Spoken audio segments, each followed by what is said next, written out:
السلام علیکم ورحمۃ اللہ۔ ترجمہ تفسیر القرآن الکریم، سبق نمبر 322، الانفال، آیت 15 تا 18، پارہ نمبر 9۔ اعوذ باللہ من الشیطان الرجیم۔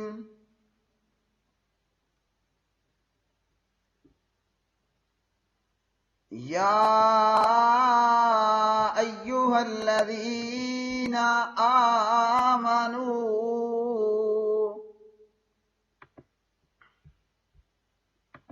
یا ایہا الذین آمنوا اذا لقیتم الذین کفروا زحفا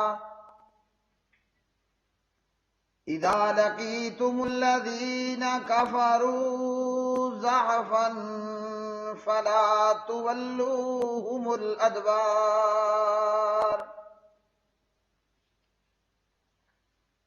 ومن يولهم يومئذ دبره إلا متعرفا لقتال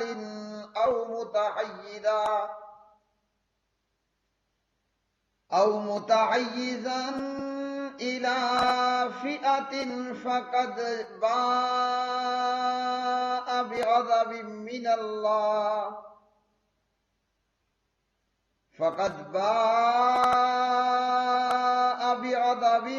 من الله ومأواه جهنم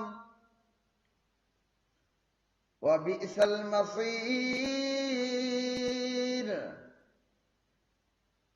فلم تقتلوهم ولكن الله قتلهم وما رميت إذ رميت ولكن الله رمى وليبلي المؤمنين منه بلاء حسنا إن الله سميع عليم ذالکم وان اللہ موہن کید الکافرین۔ اے لوگو جو ایمان لائے ہو، جب تم ان لوگوں سے جنہوں نے کفر کیا آمنے سامنے مقابلے کی صورت میں ملو تو ان سے پیٹھے نہ پھیرو، اور جو کوئی اس دن ان سے اپنی پیٹھ پھیرے ماں سوائے اس کے جو لڑائی کے لیے پینترا بدلنے والا ہو یا کسی جماعت کی طرف پناہ لینے والا ہو تو یقیناً وہ اللہ کے غضب کے ساتھ لوٹا اور اس کا ٹھکانہ جہنم ہے، اور وہ لوٹنے کی بری جگہ ہے۔ پس تم نے انہیں قتل نہیں کیا اور لیکن اللہ تعالیٰ نے انہیں قتل کیا، اور تو نے نہیں پھینکا جب تو نے پھینکا اور لیکن اللہ تعالیٰ نے پھینکا، اور تاکہ وہ مومنوں کو انعام عطا کرے اپنی طرف سے اچھا انعام۔ بے شک اللہ تعالیٰ سب کچھ سننے والا سب کچھ جاننے والا ہے۔ بات یہ ہے اور یہ کہ یقیناً اللہ تعالیٰ کافروں کی خفیہ تدبیر کو کمزور کرنے والا ہے۔ یا ایھا الذین، اے وہ لوگو جو آمنو ایمان لائے ہو، اذا جب لقیتم تم ملو، الذین ان لوگوں کو جنہوں نے کافروا کفر کیا، زحفاً اکٹھے ہو کر، فلا تولوہم تو تم نہ پھیرو ان سے، الادبار پیٹھیں، ومن اور جو شخص یولیہم پھیرے گا ان سے، یومئذ اس دن، دبرہ اپنی پیٹھ، الا سوائے، متحرفن پینترا بدلنے والا ہو، لقتال لڑائی کے لیے، او یا متحیزن پناہ پکڑنے والا ہو، الی فئۃ کسی جماعت کی طرف، فقد تو یقیناً باء وہ شخص لوٹا بغضب من اللہ اللہ کے غضب سے، اللہ تعالیٰ کے غضب کے ساتھ، ومأواہ اور اس کا ٹھکانہ جہنم جہنم ہے، وبئس اور بری ہے وہ المصیر پھرنے کی جگہ۔ فلم تقتلوہم چنانچہ نہیں تم نے قتل کیا ان کو، ولکن اللہ اور لیکن اللہ تعالیٰ نے قاتلہم قتل کیا انہیں، وما رمیتا اور نہیں آپ نے پھینکی تھی، اذ جب رمیتا آپ نے پھینکی تھی، ولیکن اللہ اور لیکن اللہ تعالی رما پھینکی تھی، ولیبلیا اور تاکہ وہ نوازے المومنین مومنوں کو، منہ اپنی طرف سے، بلاء حسنا اچھے انعام سے، ان یقیناً اللہ تعالیٰ سمیع خوب سننے والا، علیم خوب جاننے والا ہے۔ ذالکم یہ تھی، وَأَنَّا اور بے شک اللہ تعالیٰ موہن کمزور کرنے والا ہے قید تدبیر الکافرین کافروں کی۔ پیارے بھائی اور میرے بہنوں، قرآن مجید فرقان حمید کی یہ آیات بینات اللہ پاک پروردگار نے مومنوں مجاہدوں کو یہ حکم فرمایا کہ جب کافر اور بے ایمان لوگوں سے ٹاکرا ہو، آمنا سامنا ہو، جب جہاد کا میدان ہو تو میدان جہاد سے پیٹھ پھیر کر بزدل بن کر بھاگ نہیں جانا۔ میدان جہاد میں دشمن سے، کافر اور مشرک سے ڈر کر پیٹھ پھیر کے بھاگ نہیں جانا، ڈٹ کر لڑتے رہنا ہے، یا تو شہادت پا کے انعام پا لو، یا غازی بن کے غنیمتوں کے ساتھ واپس لوٹو۔ میدان جہاد میں سے دشمن سے ڈر کر پیٹھ پھیر کے بھاگنا نہیں ہے، اور یہ گناہ ایک بہت بڑا عظیم گناہ ہے۔ پیارے نبی علیہ الصلوۃ والسلام نے فرمایا 7 ہلاک کرنے والے گناہوں سے بچو، السبع الموبقات، 7 ہلاک کر دینے والے گناہ، انہی میں سے ایک یہ بھی ہے کہ میدان جہاد سے پیٹھ پھیر کے بھاگ پڑنا۔ صحیح بخاری حدیث نمبر 2766۔ تو جہاد کے میدان سے بزدل کر بھاگنے والا بڑے گناہ کا مرتکب ہوتا ہے۔ اور اسی طرح پیارے نبی علیہ الصلوۃ والسلام صحیح بخاری کتاب الدعوات میں حضرت سعد رضی اللہ عنہ کی روایت 6374 میں فرماتے ہیں، اللہم انی اعوذ بک من الجبن واعوذ بک من البخل واعوذ بک من ان ارد الى ارذل الامور واعوذ بک من فتنة الدنیا وعذاب القبر۔ آپ صلی اللہ علیہ وسلم نے بزدلی سے پناہ مانگی، بزدل بن جانے سے پیارے نبی علیہ الصلوۃ والسلام نے پناہ مانگی، بخل سے پناہ مانگی، اور اسی طرح دیگر چیزوں سے۔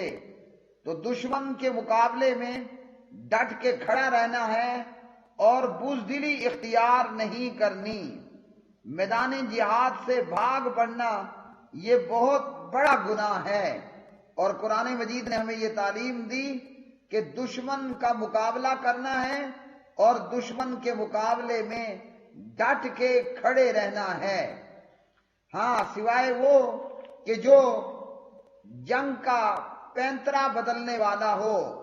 کیا مطلب پلٹنا، جھپٹنا اور پھر پلٹ کر پھر جھپٹنا، جنگی چال چلتے ہوئے دشمن کو زیادہ سے زیادہ نقصان پہنچانے کے لیے جنگ کے اندر دشمن کے خلاف کوئی چال چلنا اور اس کے لیے بھاگ پڑنا، جیسا کہ تاریخ کی کتابیں بتاتی ہیں کہ صلاح الدین ایوبی وہ دشمن کو اپنی مقصد کے محاذ پہ اور اپنے مقصد کی جگہ پہ لڑائی لڑنے کے لیے تھوڑی دیر مقابلہ کرتے اور پھر ایوبی اپنی فوجوں سمیت بھاگ پڑتے۔ دشمن سمجھتا کہ ایوبی اور ایوبی کی فوجیں بزدل ہو کر بھاگ پڑی ہیں، لیکن دراصل وہ بھاگنا نہ ہوتا، وہ جنگ کا، لڑائی کا پینترا بدلنا ہوتا۔ یوں دشمن کو ایسی جگہ گھیر کر مارا جاتا کہ جہاں دشمن کے ستیہ ناش اور برباد ہو جانے میں کوئی ذرہ برابر بھی شک باقی نہ رہ جاتا۔ اسی طرح اگر کوئی مجاہد لڑتے لڑتے اپنی مومنوں اور مجاہدوں کی ٹکڑی سے بہت آگے کو نکل چکا ہے اور اگر وہ دوبارہ پلٹتا ہے اپنے کسی لشکر اور اپنے لشکر کے کسی ٹکڑے کی طرف شامل ہونے کے لیے، تو یہ بھی گناہ نہیں ہے۔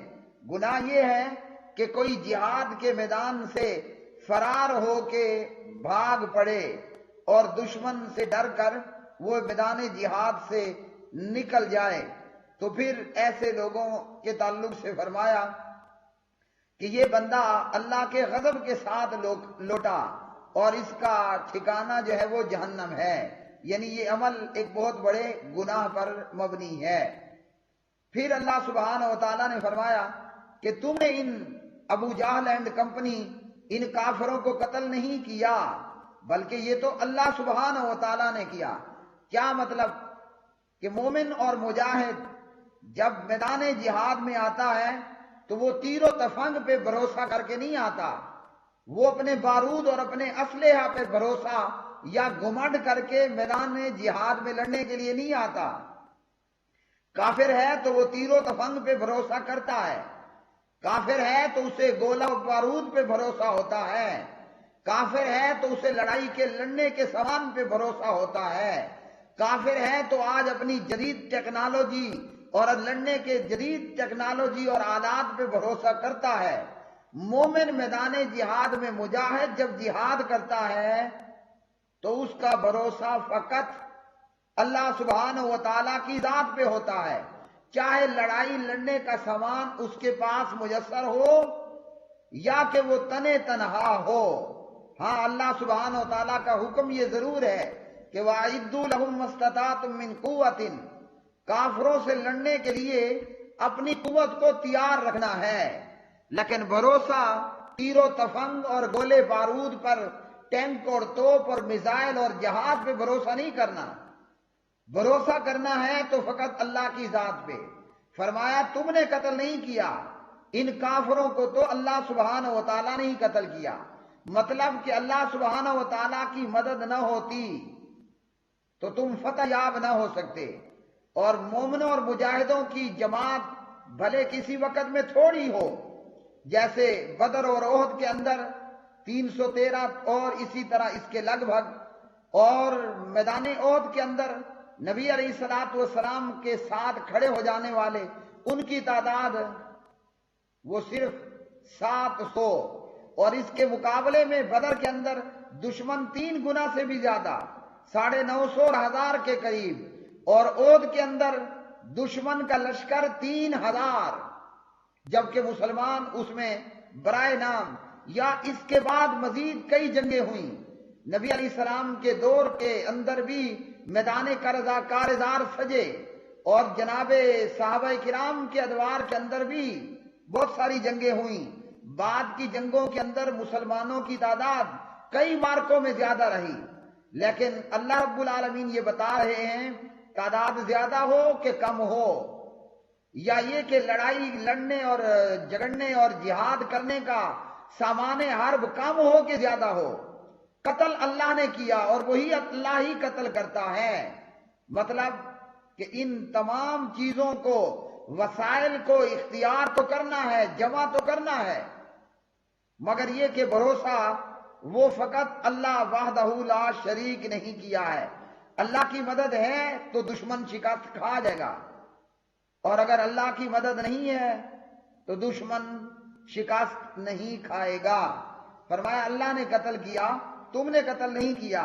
اور فرمایا کہ آپ نے مٹھی بھر کنکریوں کی نہیں پھینکی بلکہ وہ تو اللہ سبحانہ و تعالیٰ نے پھینکی۔ حضرت عباس بن عبد المطلب رضی اللہ تعالی عنہ کے فرزند ارجمند جناب حضرت عبداللہ ابن عباس رضی اللہ تعالی عنہ راوی ہیں، اور امام ابن کثیر رحمۃ اللہ علیہ نے اسے حسن سند کے ساتھ بیان کیا۔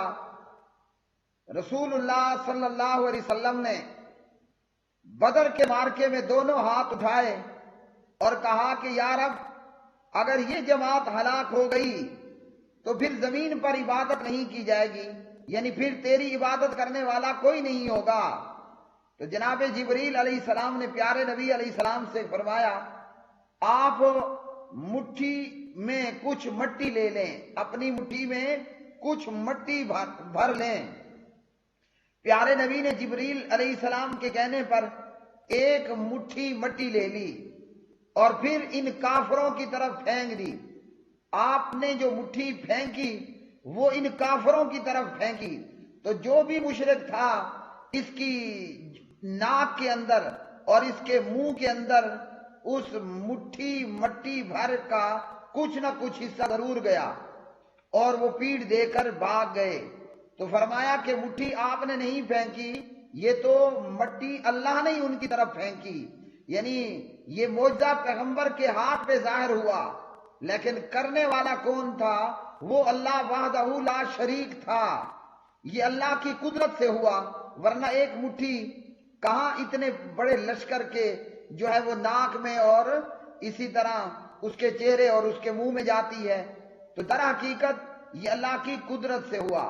معجزہ پیغمبر کی ذات یا پیغمبر کے ہاتھ پہ ظاہر ہوتا ہے، لیکن وہ کمال اور قدرت فقط اللہ وحدہ لا شریک ہی کی ہوتی ہے، ورنہ اللہ کے حکم، اللہ کے اذن اور اللہ کی قدرت کے علاوہ تو ایسا نہیں ہو سکتا۔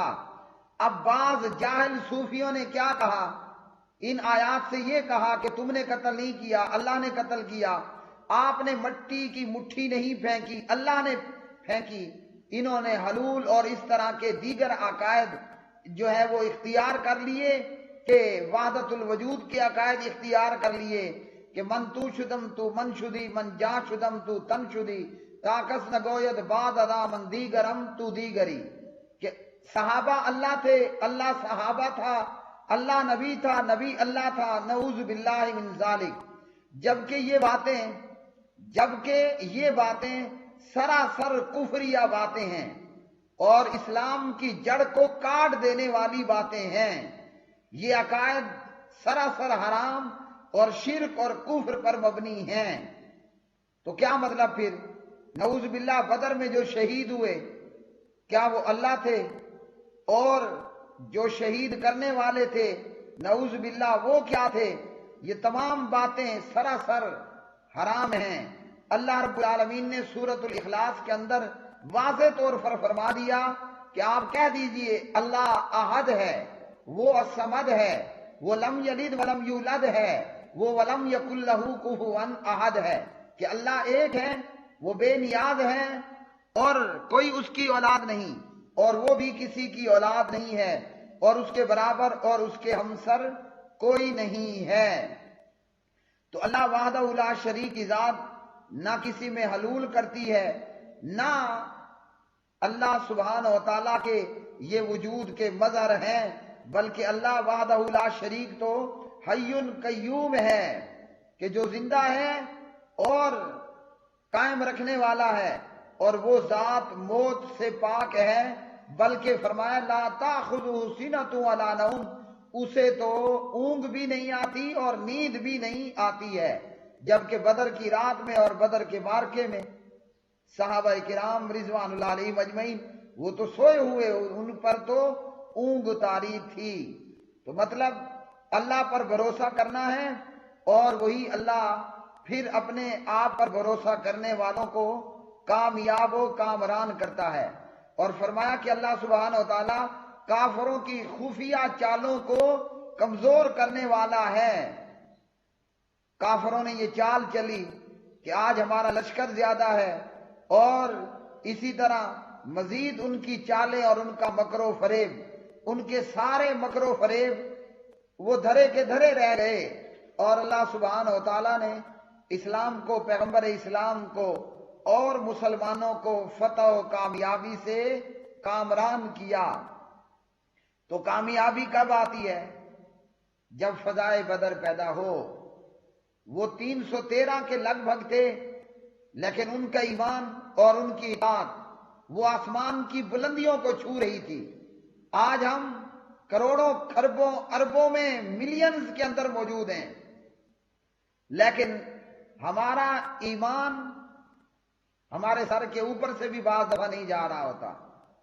تو ان کے ایمان کا عروج یہ تھا، ان کے ایمان کی معراج یہ تھی کہ وہ کم تعداد ہو کر ایمان کے اعلیٰ درجے اور اطاعت کے اعلیٰ درجے پر فائز تھے۔ تو جب امیر لشکر کی اطاعت کی جاتی ہے، جب اپنے کمانڈر اور اپنے جرنل اور اپنے کیپٹن اور اپنے میجر کی ایک سولجر اطاعت کر لیتا ہے قرآن و سنت کی روشنی میں، تو تعداد کم ہونے کے باوجود اللہ سبحانہ و تعالی مجاہدوں کو فتح نصیب فرماتا ہے اور کافروں کو یوں ذلتوں سے دوچار کرتا ہے جیسے آج کے دنوں میں اسلام اور مسلمانوں کا دشمن مودی، اللہ نے اسے یوں رسوا کیا کہ جو مارنے آیا تھا وہ بھی نندن خود مجاہدوں کے ہاتھوں گرفتار ہوا۔ یہ کیا ہے کہ جب ہم شہادت کے جذبے سے سرشار ہوں، یہ کیا ہے کہ جب ہمارا ایمان پختہ ہو، یہ کیا ہے کہ جب ہم اپنے جنرل، کیپٹن، میجر کی اطاعت کرنے والے ہوں جیسے صحابہ نے کی، اور اللہ نے ان کو بدر میں فتح و کامیابی و کامرانی عطا فرمائی۔ وآخر دعوانا ان الحمد للہ رب العالمین۔